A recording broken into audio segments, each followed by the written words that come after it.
किसान साथियों राम राम। आशा और उम्मीद करता हूं कि आप सब ठीक ठाक हो।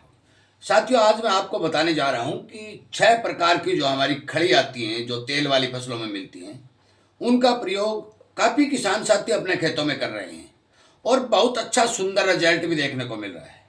उस रिजल्ट का कारण क्या है और इसके अंदर कौन कौन से पोषक तत्व होते हैं, किसान को किस मात्रा में इनका प्रयोग करना चाहिए, कब करना चाहिए, ये बातें मैं आपको वीडियो के माध्यम से दे रहा हूँ।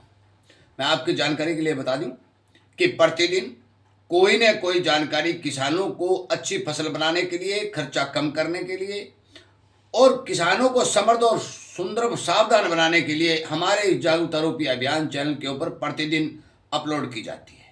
यदि आप इन जानकारियों के, चाहे वो भाव के मामले में हो, चाहे प्रोडक्शन के मामले में हो, बिजाई के मामले हो, खेतों में रोग बीमारी के मामले में हो, खाद बचाने के मामले में हो, स्प्रे बनाने के मामले में हो, अनेक तरह की जानकारियाँ यदि सुनना चाहते हैं तो हमारे इस चैनल को सब्सक्राइब करें और किसान को जागरूक करके किसान हित में 4 कदम आगे बढ़ें, अपने किसानों तक शेयर करें। अब सुनिए, हमारे पास जो 6 प्रकार की खली होती हैं, करंज, नीम, सरसों, तिल, अरंडी और मूंगफली, इनमें कौन कौन से पोषक तत्व होते हैं मैं आपको बताऊं। करंज में 3.9% नाइट्रोजन, 0.9% सल्फर, 1.2% पोटास। नीम की खली में 5.2% नाइट्रोजन, 1% सल्फर, 1.4% पोटास।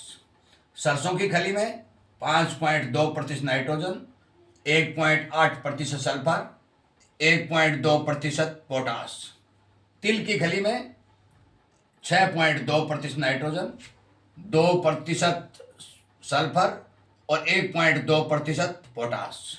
अरंडी की खली में 4.3% नाइट्रोजन, 1.8% सल्फर और 1.3% पोटास। मूंगफली की खली में 7.3% नाइट्रोजन, 1.5% सल्फर और 1.33% पोटास पाया जाता है। साथियों, ये पोषक तत्व तो हमारी पैदावार के हिसाब से बहुत कम पाए जाते हैं, परंतु जब ही इन खलियों का हम प्रयोग करते हैं तो हमें रिजल्ट सुंदर देखने को मिलता है। उसका कारण क्या है? इन पोषक तत्वों को, जो मेन पोषक तत्व मैं बता दिए हैं, परंतु इन पोषक तत्वों के अलावा भी बहुत थोड़ी मात्रा में और भी पाए जाते हैं। उनका पोषक तत्वों का इनपुट कोई ज़्यादा प्रभाव खली के हिसाब से नहीं होता, परंतु इसका रिजल्ट अच्छा देखने को मिलता है। उसका कारण यह है कि जो हमारा, मैं आपको चित्र के हिसाब से बताता हूँ, हमारा जो पौधा होता है जमीन से जुड़ा होता है, इसकी जड़ें होती हैं। साथियों, ये जो जड़ें होती हैं, इन जड़ों के ऊपर छोटे छोटे हानिकारक कीट जो है मौजूद होते हैं, नुकसान करने वाले।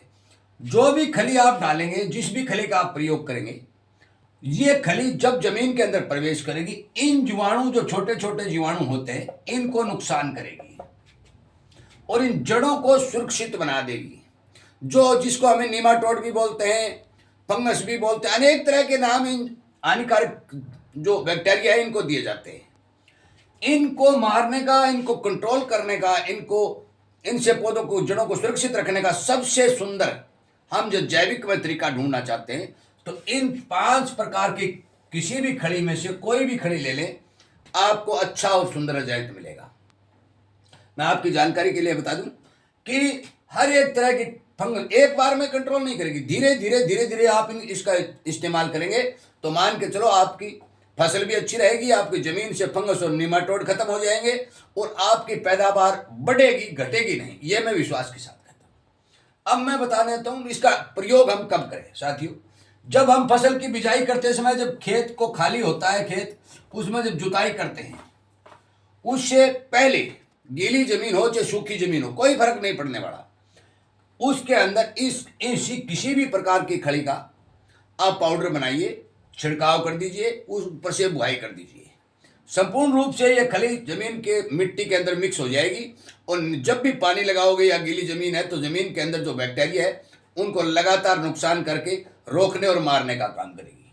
अब मैं बता दूं डोज कितनी डालनी है। साथियों, कंफ्यूज यहाँ आता है कि कोई भी हो, हेक्टेयर और एकड़, बीघा, अलग अलग जगह ये सरसों दिखाई देते हैं। मैं आपको हेक्टेयर की बताने जा रहा हूँ, मैं एकड़ की भी बता रहा हूँ। रुक जाओ, एक एकड़ की डोज बता दूं।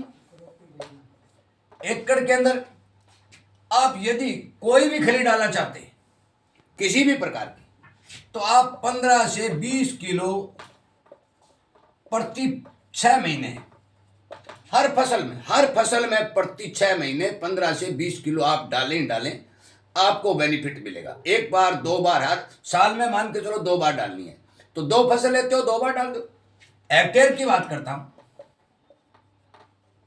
हेक्टेयर में 40 से 50 किलो, एक हेक्टेयर के अंदर 40 किलो से लेकर के 50 किलो तक आप, चाहे नीम की खली हो, करंज की खली हो, सरसों की खली हो, तिल की खली हो, अरंडी की खली हो, मूंगफली की खली हो, किसी भी खली का यदि प्रयोग करेंगे तो आपको 100% फायदा होगा, मैं विश्वास के साथ कहता हूं। साथियों, इसका एक प्रयोग और भी काफी किसान करते हैं।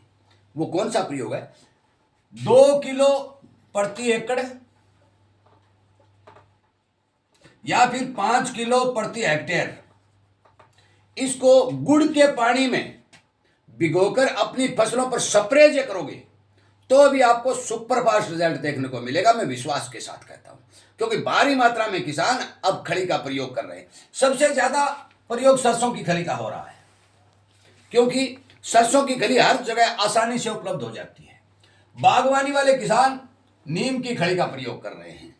जहां अरंडी की खेती होती है, अरंडी की खली आसानी की मिलती है, वहां अरंडी की खली का प्रयोग हो रहा है। मूंगफली की और तिल की और करंज की खली का उपयोग अभी कम हो रहा है, परंतु यदि कोई सी भी खली का करेंगे आपको 100% मैं विश्वास के साथ फायदा मिलेगा। इसी तरह की जानकारी प्रॉपर रूप से किसानों को प्रतिदिन पहुंचाने, देने और जागरूक करने के लिए ये लगातार वीडियो अपलोड किए जा रहे हैं।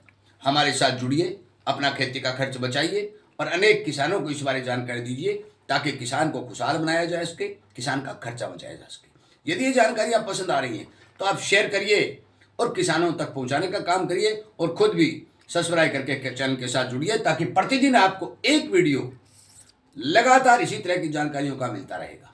आपका बहुत बहुत धन्यवाद।